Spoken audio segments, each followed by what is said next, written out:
Hello, I'm coming with you today, a new video.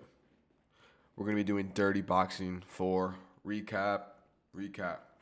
I only watched the very first fight of the early prelims or the prelims or whatever, and then no, the early prelims because someone from my gym was fighting on it, but then I did not watch the next one up until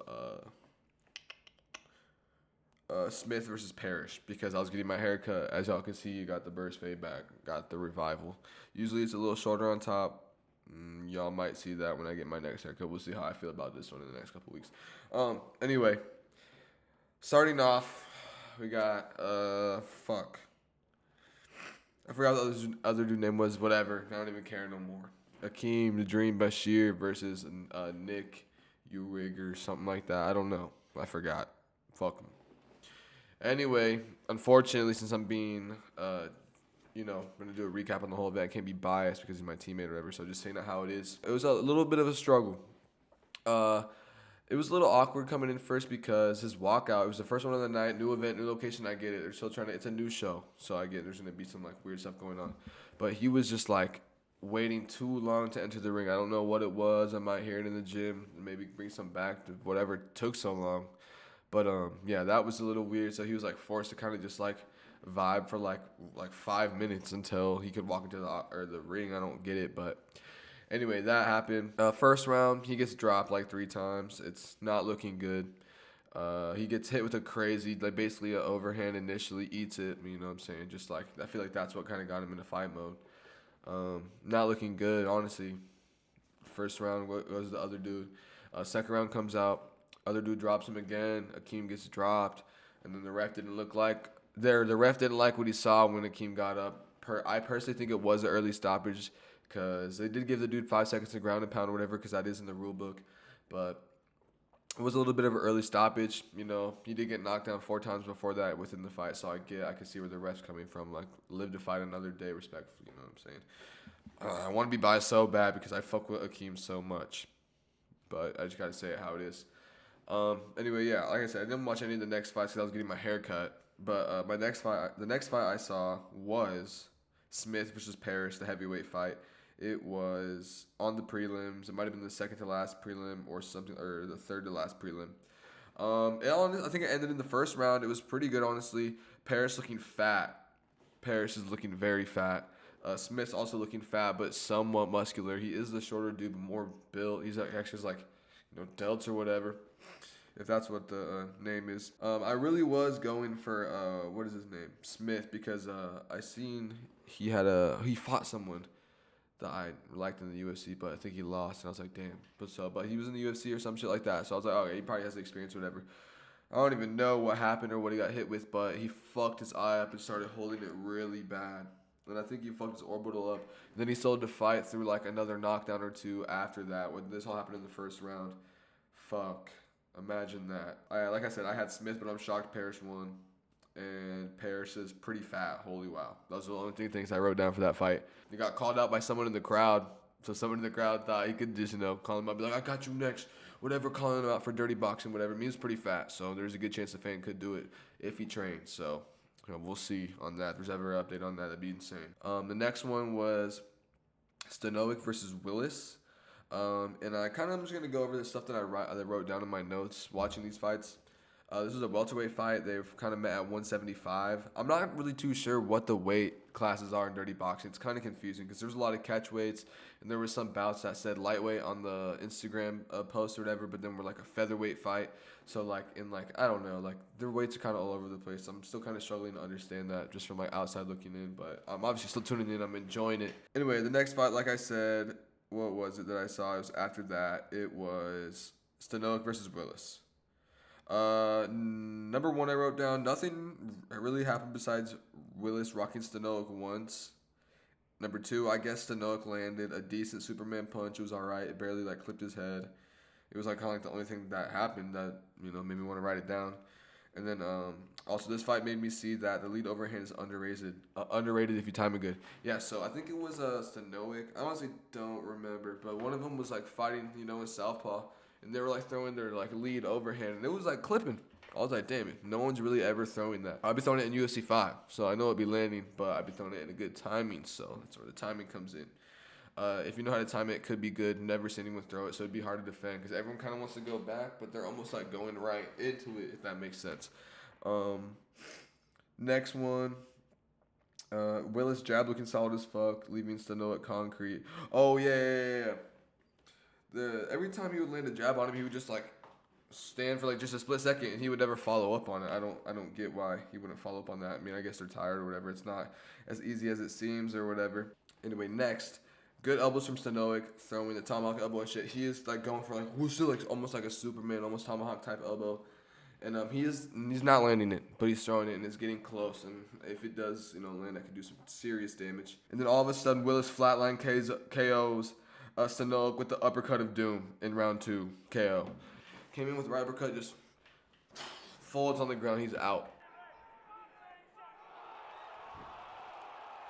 Next fight, St. John versus Felipe, the featured prelim at catchweight at 195. For like the fighter intro or whatever, they got like fun facts about him. Like for fun fact, for Gable, it said, he trained under the GOAT, John Jones or whatever. Or he's 103-3 in wrestling, or he was an Olympic champion. Like they got fun facts for them.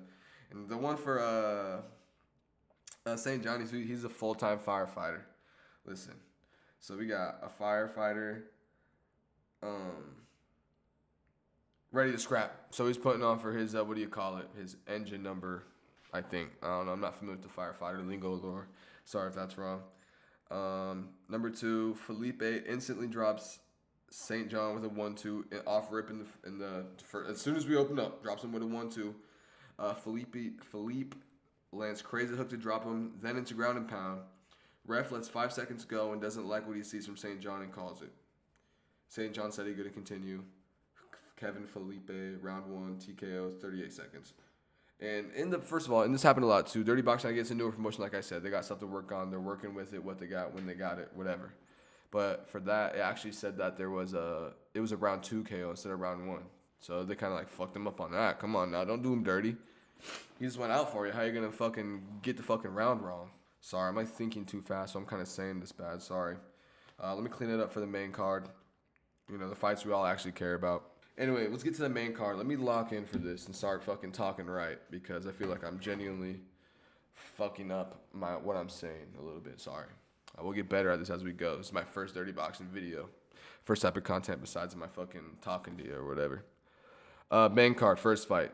Michael Garcia versus Levi DaCosta, heavyweight fight. Garcia's weighing in at 224 pounds. DaCosta's coming in at 247. Garcia's way taller, but he is kind of more skinnier, a little skinnier. I don't want to say fat, but a little more skin, if that makes sense. DaCosta looking, good for 247, but he is looking a little big as well. But that is a 23-pound weight advantage, which I noticed. I did the math of when I saw the tail of the tape. I was like, that could be a big play. They're both coming off wins. Fun fact for Garcia team is that he trains with Reyes. I fuck with that.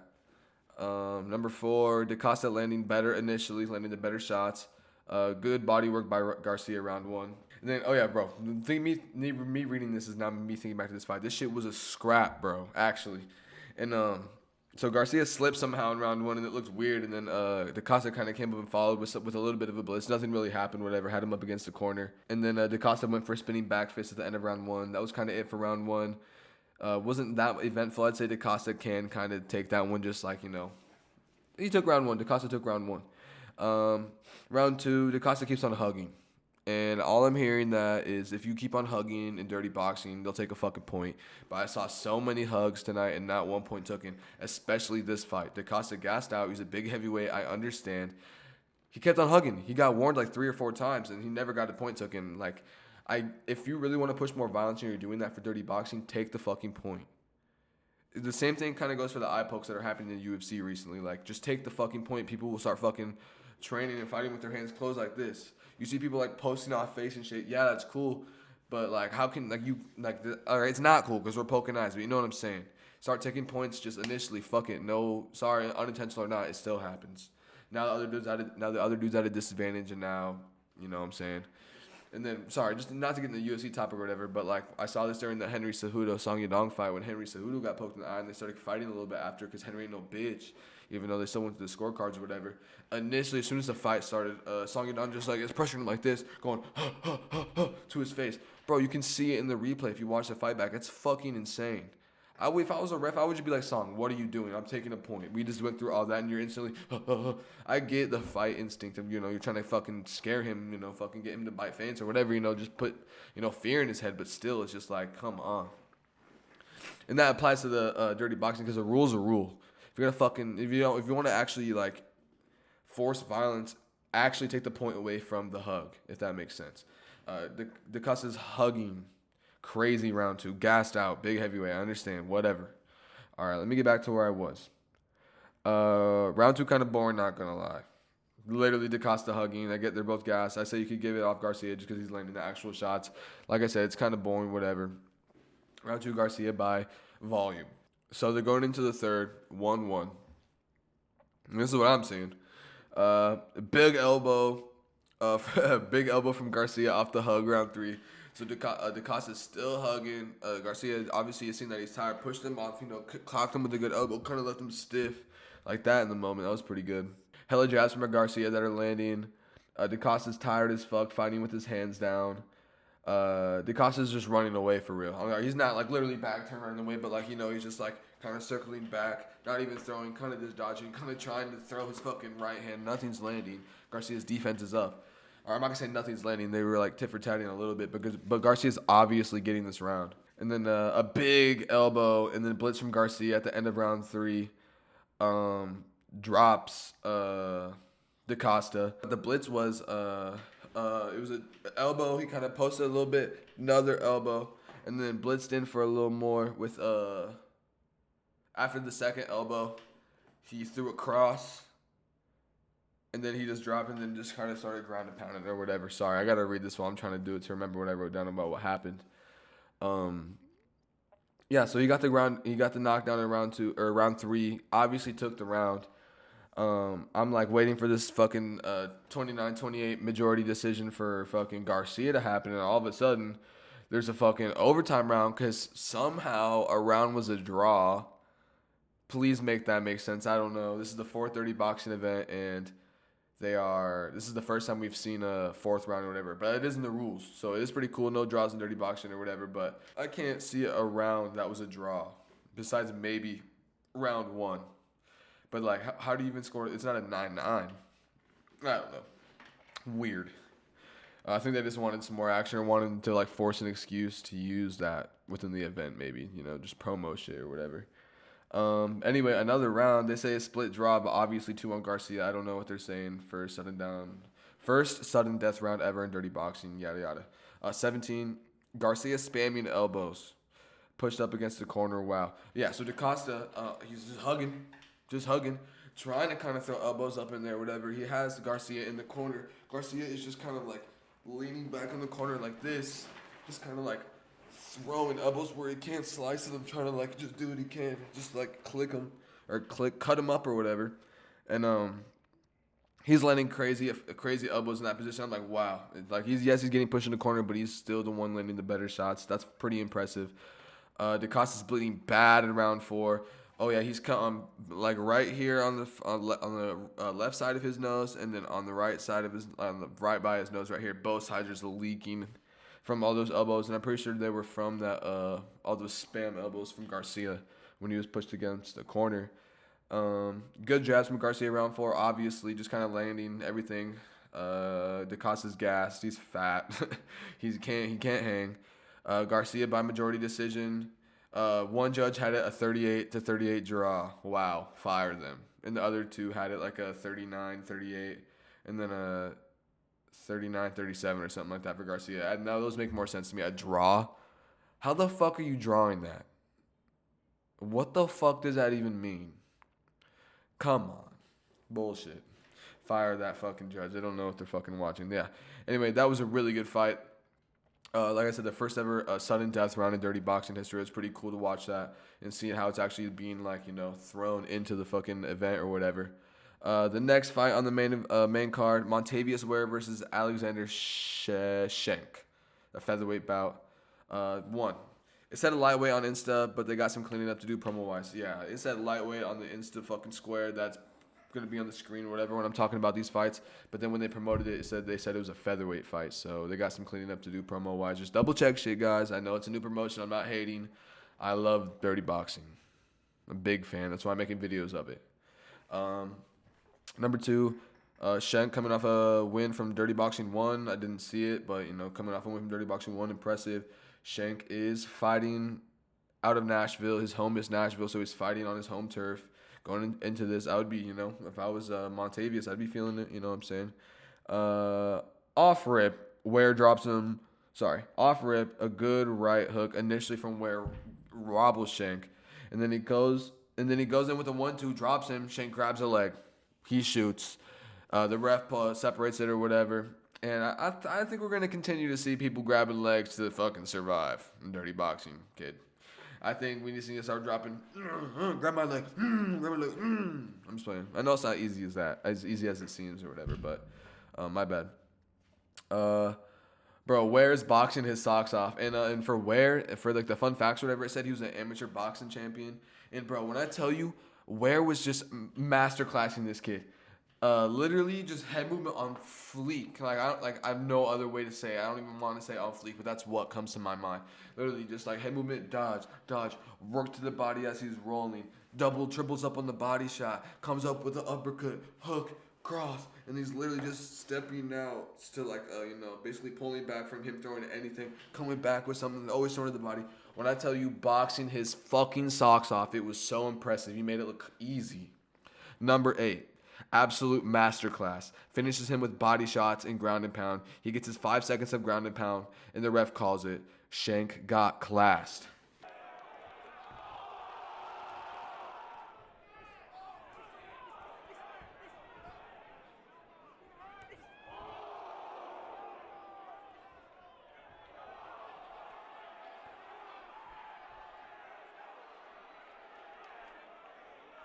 Insane. Watch that fight back if you can. Dirty Boxing, it's on YouTube. It's free. Bro, you're going to watch that and be like, wow. Like, how does that kid make it look so fucking easy? Bro, I don't even know what else to say about it. I was genuinely in disbelief seeing how, one-sided that fight was. I felt so bad for Shank. He was in his hometown. Just wow. I don't know if he was born there or whatever, but he fights out of there. But it's just Montavious Ware is... Be on the lookout for Montavious Ware. He's a problem. And what was it? Round 1 TKO basically made it look easy. Jason Anik gave him a nickname. It was pretty cool when he went for the post-fight interview. He's like, Montavious, I know you don't have a nickname, but I think I just gave you one tonight. Montavious Beware. I think that's tough. I think you should run with it. Come on. You could be a dirty boxing star. Why would you not? Come on. He's not thinking, I know, his adrenaline's pumping. His face was like, nah. But I think that's actually tough. I would personally, I don't really care who gives me the nickname. If it's a tough nickname and it actually, sits well, then I think it resonates. That one was really good. That's sick. He had probably one of the performances of the night guaranteed. They both threw a spinning back elbow at the same time, and I think Shank's the only one that landed. It didn't even land on his head. It hit Ware's back for real. It just looked cool. They both threw it simultaneously. That was before he got finished. But yeah, I'd say honestly give him the. If they're doing, I think they were giving about 3 performances of the nights. Give him one of them guaranteed. It's just like a $2,500 check, but that's still $2,500. Whatever. To the average Joe, that's rent plus some. You know what I'm saying? 2 months rent. Anyway, the next fight. Wow. Francisco Trinaldo versus Nayanesh Alman. Or Aman, sorry. Nayanesh Aman. First of all, Naya, man, I have no idea who he was. I was listening to the commentary talk about him. He was a Muay Thai champion out of Congo, I believe it was. He was hella he's hella accoladed, basically. This was a welterweight fight. I just looked at them side by side, and Trinaldo just this, black Brazilian hybrid beast that looks scary, that I wouldn't even want to make eye contact with in public, versus Nayanesh, who honestly looked like he was about to get cream pie, bro. So... But that was not the case at all. It was definitely a good tip, not tit for tat. Trinaldo definitely just had the upper hand the whole time. If I'm not wrong, it was a 30-27 or something. He won by majority decision. I'm not sure if it was a 30-27 or what, but I think it might have been. But yeah, that was pretty good. But basically, this is what I wrote down. Number 2, yeah, okay. Naya Nesh got decent accolades. It sounds like I don't know how credentialed they are though. He was a 4-time Muay Thai champion or something like that. Sounds impressive. Good for dirty boxing. Elbows, punching. Can't really clinch with knees or whatever, but just clinch for a split second. It's dirty boxing. Let's get dirty, like I say. Tornado coming off a first round elbow KO from his last dirty boxing fight. I'm not sure on what event that was on, but that was his. He has dirty boxing experience, and honestly, before I go into the rest of this, I think that's what showed through this fight.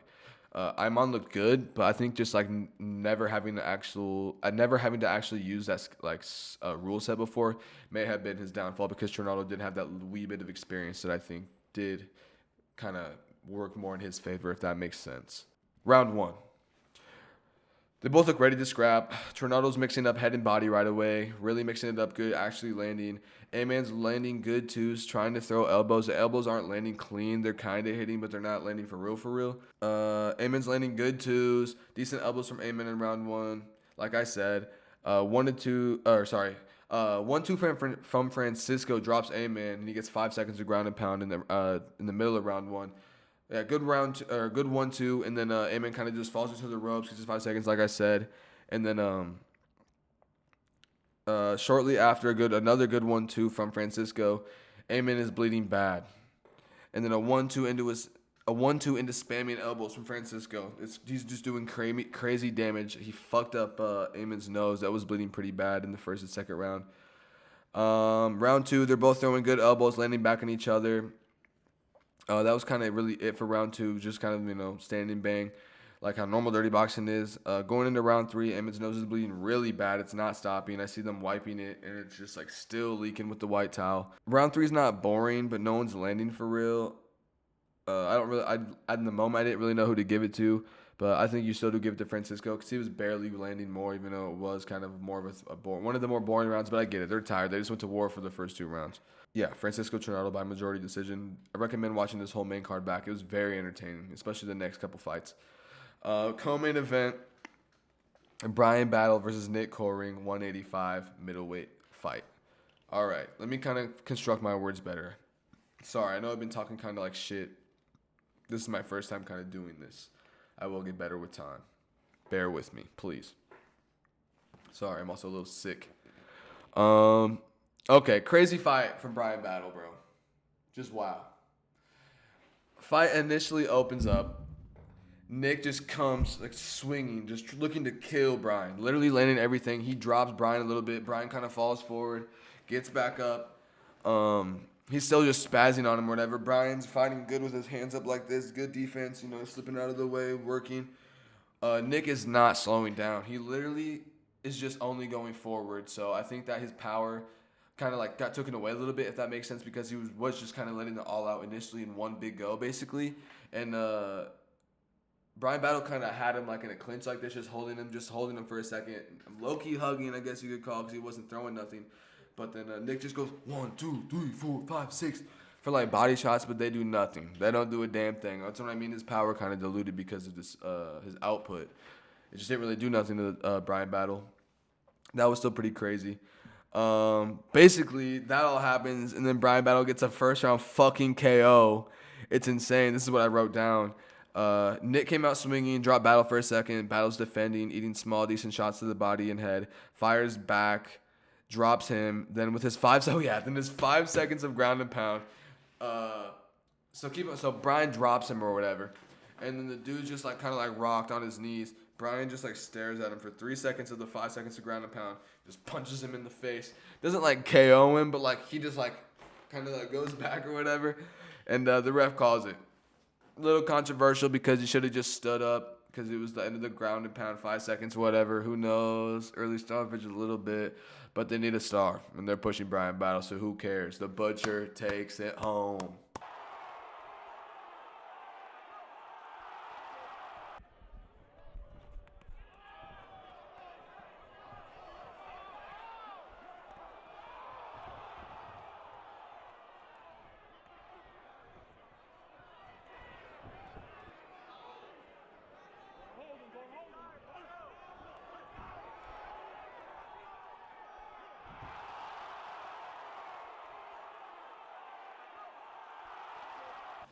Other stuff I wrote down about the fight.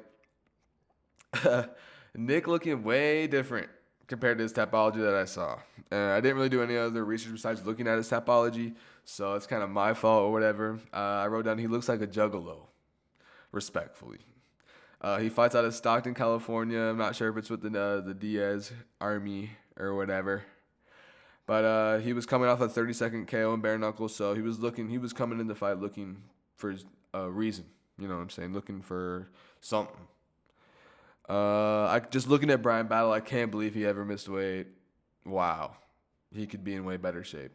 He just like looks like he doesn't lift. I don't really lift either, but I at least like actually work out. Like, look, he got hands, he can scrap whatever. He almost lost that fight. He did come up victorious or whatever, but he almost lost that fight. Let's be real, he got dropped in the first initial flurry. He survived or whatever. He does have a chin. I'm not trying to hate. He won, but I'm just saying. If you took it yourself a little more seriously, you could be a fucking demon, Brian. Come on. You want to be a star? Or do you want to be a lame? You decide. Genuinely funny and crazy. Haha, I'm laughing. The Butcher does it again. Ha ha ha. Post-fight interview, Brian's left eye swelling really bad. You could tell it's definitely going to get worse. It was already decently bad, but, not that much time has passed by because the fight literally just happened. So I bet he's in the locker room right now just, actually got, a bubble on his eye. I'm not saying it's swollen closed, but maybe. I wouldn't be surprised if it was. Impressive, honestly. He's really riding the adrenaline in his post-fight speech. He started preaching. GG's. How can you hate it? Just talking about Jesus being from the South or whatever. Started spinning a little gospel. Shout out Brian Battle. Very impressive. 2-0 in dirty boxing. Keep it up. Keep feeding him cans. Come on. Feed him one more can, and then give him the middleweight title fight if he wins. Come on. Let's do it. I'm with it. We need more champions in dirty boxing. We just got Jairzinho right now. Rosenstrike. Yeah. Anyway, the main event, the real reason why everyone's here watching the video, Gable Stevenson versus Billy Swanson, the heavyweight fight. Stevenson was coming in, I think, 10 pounds heavier, even though looked a little smaller than Billy. It's obviously the muscle mass that makes him way more. Yeah. Billy had 10 years of MMA experience. Gable has 6 months. ... Hope that shows for Billy. I wrote that down for my pre-fight thoughts. Billy got some sort of aura. I'm feeling it. That's what I was feeling before the fight. And I can't hate. I'm just saying what I wrote down. Billy's also from Nashville, Tennessee, so he's fighting in his backyard. So that might be a little extra pressure fighting in front of your hometown, obviously. Or, might feel that pressure if you're Gable because you're fighting in unfamiliar territory where you're getting booed or whatever. Gable looks like he's in good shape. It's both of their dirty boxing debuts. Gable's walking out getting booed in Nashville. Literally couldn't even write down anything else. Gable gets a 15-second flatline KO with ground and pound from a double right uppercut. Wow. I was jumping up and down screaming like a girl because what the fuck am I even watching? This is murder.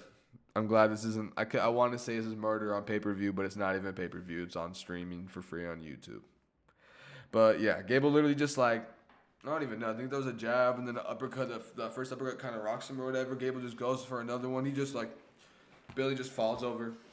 Gable just 15 seconds. It's over.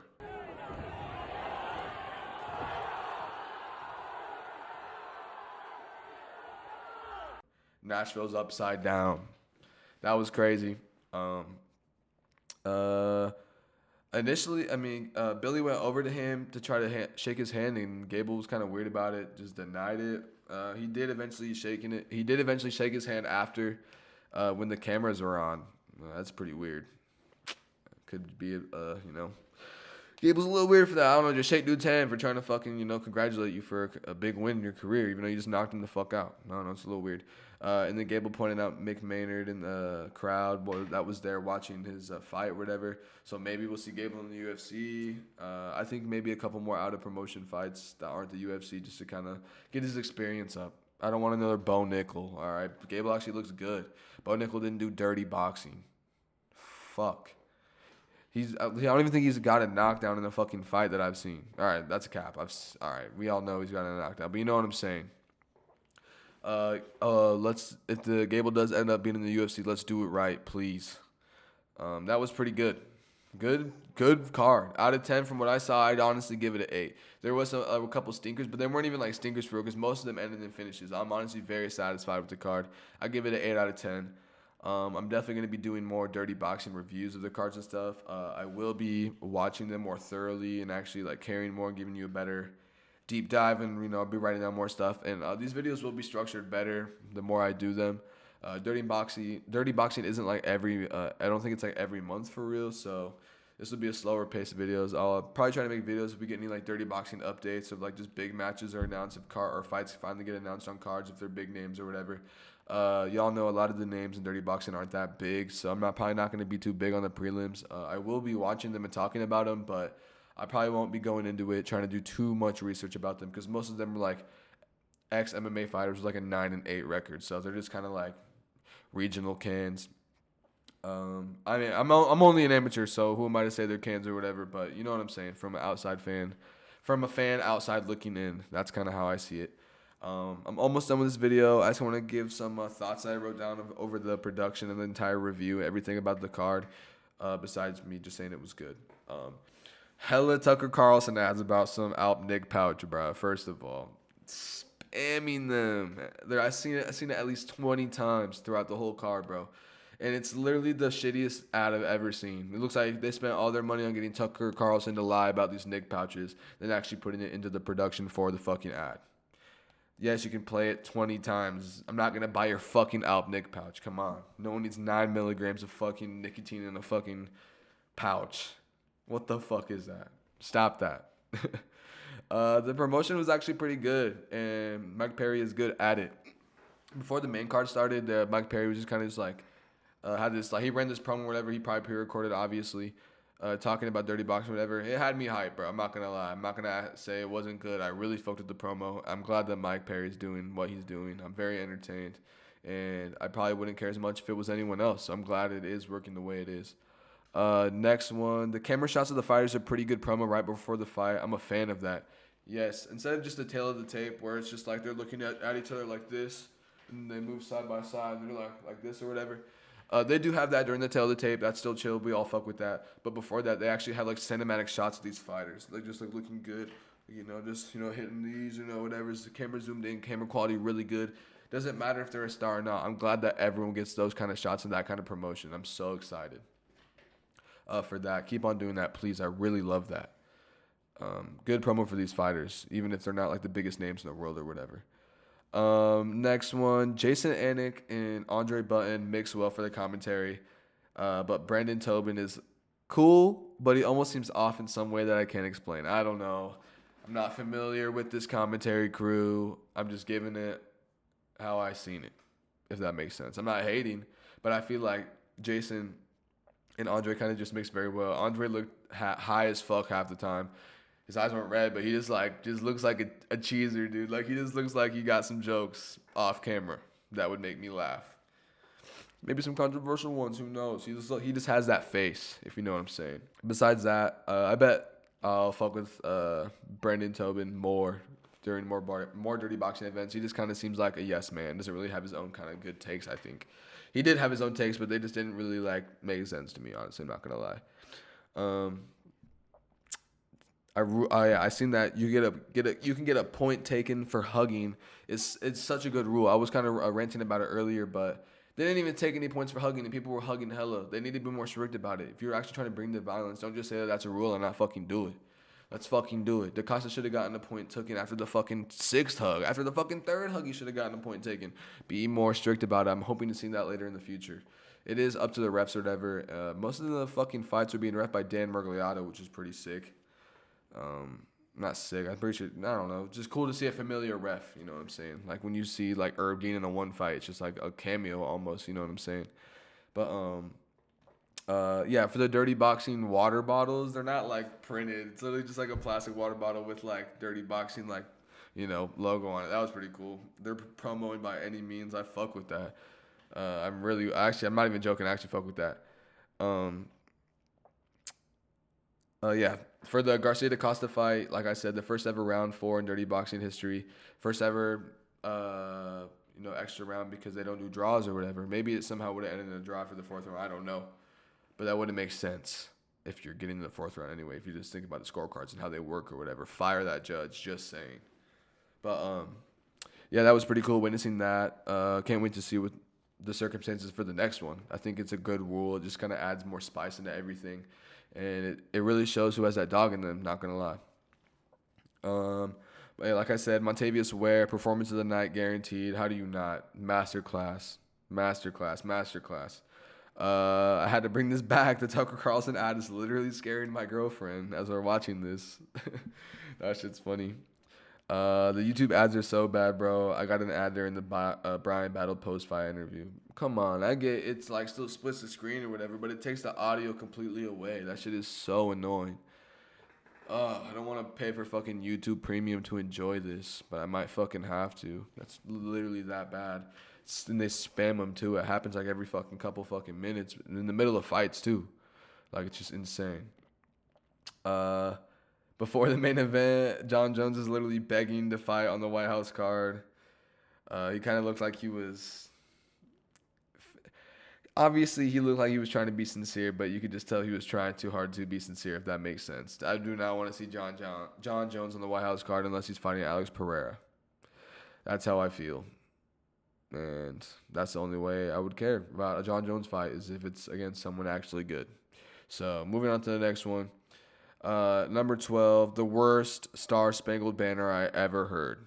Me and my girlfriend were dying listening to that girl sing the Star Spangled Banner before the main event. And first of all, how are you going to say the Star Spangled Banner before the main event and not before the actual fucking event? Me personally, I would do it before the prelims.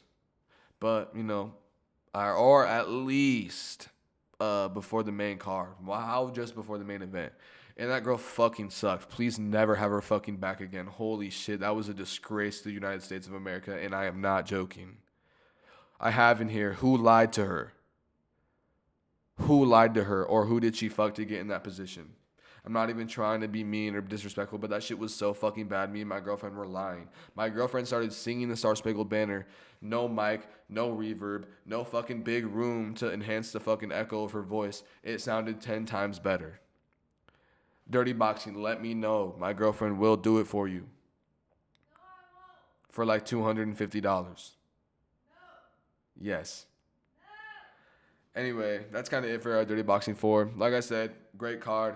Probably give it an 8 out of 10. I'm very excited for what the next one brings. I hope the next card they bring a title fight for another weight division. I'm telling you guys, 155, give Corey Jackson the lightweight title shot. Lightweight in the UFC is a great division. It's a little outdated now, but it's kind of getting that recovery, coming back. It could be crazy in Dirty Boxing. That's just kind of like the middle weight class where everyone can be big as fuck, but also in crazy shape if they can do the water weight cut right. I'm telling you, give Corey Jackson a 155 title shot. Putting on for ATT, any ATT in the Atlanta area, Lima, Atlanta, Sandy Springs. Come on, they're bringing it home. Yeah, no more to say. Thank you guys. I will be doing more Dirty Boxing content because nobody does it that I can see, and I hope y'all fuck with this. And one more apology. First, I'll get better at this. So, thank you. Have a good night. Take care. Bye.